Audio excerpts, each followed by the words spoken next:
Welcome back to the Gentleman Ultras YouTube channel. I'm Richard Hall as always, and a little late today, but going through the papers all the same. Gazzetta dello Sport going with a bit of I think it's a bit of an 80s feel here, with Electro Moo. What do they mean by that? Basically, they're saying special effects. The clash with Conte because of his reaction when he kind of laughed at the appointment, and other big clubs as well. Jose move means that he's potentially going to get Matic and Isco, it says, to reinvigorate Roma's midfield. Matic, always Matic. His rival shakes up the league. He says Allegri now pretty much certain to be Juventus coach, Spalletti closer. At Napoli, meanwhile, where could Sarri go? Well, we've already got Gasperini, obviously, well implanted in Bergamo, and of course Conte is flying high.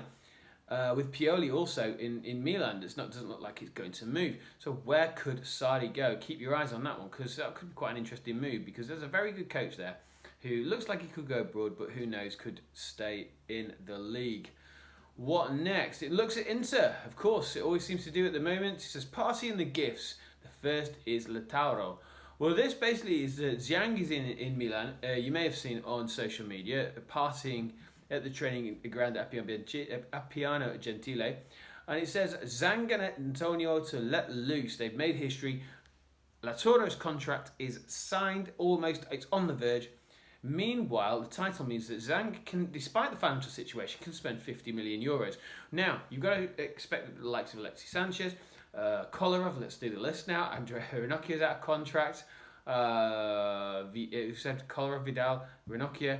Perisic isn't likely to stay. Sanchez is quite a few. I think I repeated a couple of those a few times. But apparently there's almost 11 players who can go out, the likes of Radu. What happens to him if he's not going to be made? It doesn't seem like the club trust him. Lots going on with that. Also talks obviously about the Champions League at the moment with the All-English final, Chelsea versus Manchester City, and Zidane's surrender, as it says here. Let's go to Corriere dello Sport. We've done it a little differently this day. We're going paper to paper rather than overview to overview.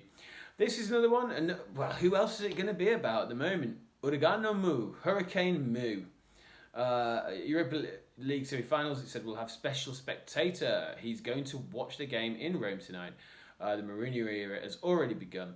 It says technical guarantee, strong media real plus for the Giallorossi staff and transfer market, studying the first moves. Of course, we mentioned yesterday, Daniele De La Rossi looks like he will be there also.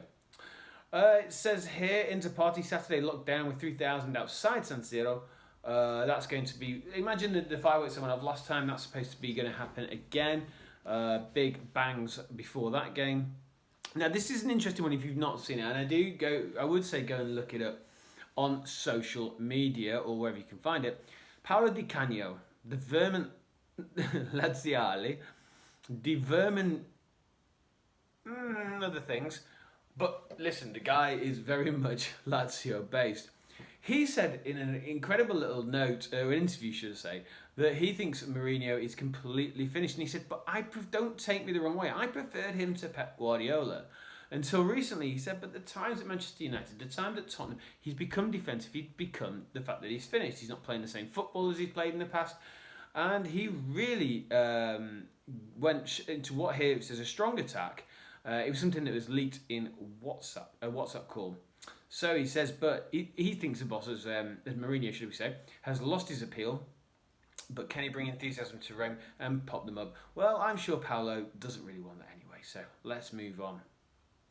What have we got here? There will be a Christmas break apparently in here.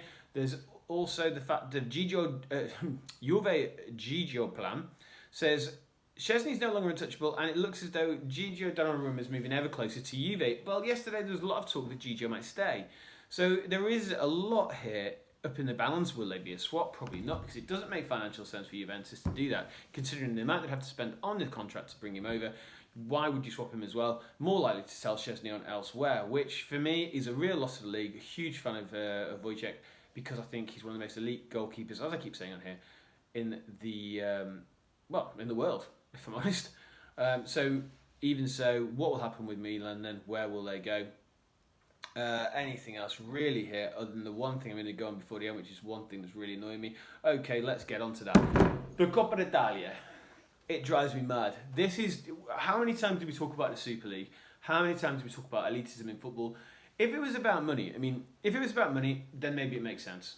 Maybe it makes sense, but in that case, the Super League made sense. But after the Super League and the reaction to the Super League, how can the Coppa d'Italia turn around and look and say, okay, we're going to have 40 teams in there, all of Serie A, all of Serie B, and the rest don't matter. They can do something else. It's phenomenally naive. It's phenomenally backwards. It's ridiculously outdated. It's so stupid. It's so fundamentally flawed. And yet, the Coppa d'Italia is going to be put into a format where this is going to exist. I find it infuriating. I find it absolutely infuriating that, even teams like, that we've seen, how many Italian teams do we see go down? That Catania, Fiorentina have gone in the past, Palermo recently. Why not? Why not let those fans dream? Why not let those fans have just something? The whole idea. Look at the FA Cup. I'm a huge advocate of the FA Cup. I'm not a fan of the Premier League. That's my personal opinion because I think it's sanitised and it is what it is. My opinion really doesn't matter much, but what you have to look at is the format of the FA Cup and why it's so popular. People want to see the likes of Grosseto play against Juve. They want to see the likes of, Monza. Well, they'll be in it anyway because it's in Serie B. Or even, lower teams take on the likes of Inter. Like Catania. Just look at it doesn't matter who. Let's look at Messina. Let's look at whoever. Let's look at take a pick. Take a pick of a team in the Serie G, and just look at the fact of or lower. Why can't they? They've got to play the preliminary rounds. They've got to play those rounds. So why not allow it? Everyone remembers, even now in my head, I didn't even watch it. It was years before I was born. I know that Hereford beat Newcastle because it's drilled into us in the UK. Because you remember this goal on a muddy pitch, can't remember the guy's name, but most of English football fans will know who that is. And even I know that, and I watch no English football. It's inherent that this is important. It's inherent for the existence of the Coppa d'Italia. It's the wrong decision. It needs to be reversed. I can't speak strongly enough about the identity of a cup or a Coppa being inevitably built on the fact that the weak can take on the strong, that it's a level playing field, and for one day there can be an upset. It's when we talk about there's no relegation, there was potentially in the Super League, it's whacked the fun out of everything. This is the same, no excuse, it needs reversing. I could talk about this for hours, I'm sure. I think we might do a podcast about it as well. But anyway, for me it's chat for now, and enjoy the rest of your day.